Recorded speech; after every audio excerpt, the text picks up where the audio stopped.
Indian army కోసం ఒక like and subscribe. Operation Sindoor, ఎడారి అగ్నిజ్వాల. సంవత్సరం 1971.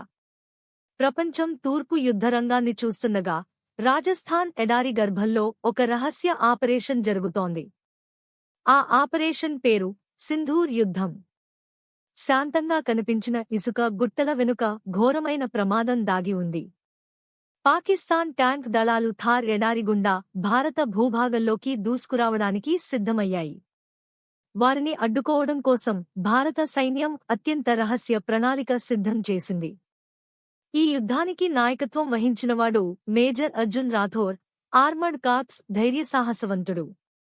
ఆయనను సైనికులు సింధూర్ సింహం అని పిలిచేవారు. డిసెంబర్ 4వ తారీఖు రాత్రి ఎర్రటి ఉదయకిరణాలు ఎడారిని తాకుతుండగా భారత ట్యాంకులు మౌనంగా ముందుకు కదిలాయి.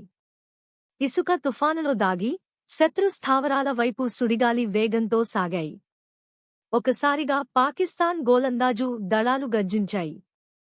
భూమి కంపించింది. కాని రాథోర్ గర్జించాడు, త్రివర్ణ పతాకం కోసం ముందుకు అని. వెంటనే భారత ట్యాంకులు దూసుకుపోయి గర్జనలు చేశాయి. ఎడారి యుద్ధ భయంకర అగ్నిజ్వాలగా మారింది. శత్రువులు చుట్టుముట్టే ప్రయత్నం చేశారు. కాని రాథోర్ వ్యూహం ప్రతి అడుగునా ముందే ఊహించి ఇసుక గుట్టల మధ్య దాగి దాడి చేశాడు. అనుకోని కోణాల నుంచి వచ్చిన భారత ట్యాంకుల దాడితో పాకిస్తాన్ దళాలు కూలిపోయాయి. చివరికి ఆ అవుట్పోస్ట్పై త్రివర్ణ పతాకం ఎగరేసింది.